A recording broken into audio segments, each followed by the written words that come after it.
Hello hi, ఈరోజు నేను బీరకాయ కర్రీ చేస్తున్నానండి. స్టవ్ ఆన్ చేసుకొని ఒక 2 టేబుల్ స్పూన్స్ ఆయిల్ వేసుకోవాలండి.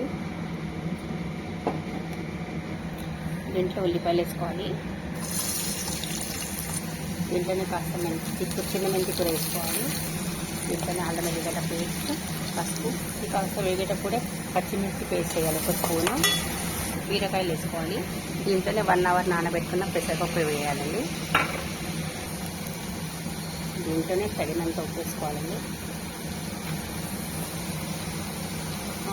పావు స్పూన్ కారం వేసుకోవాలండి. ఎందుకంటే మనం పచ్చిమిర్చి చేసినాం కదా, దీంట్లో కాస్త వాటర్ వేసుకోవాలండి.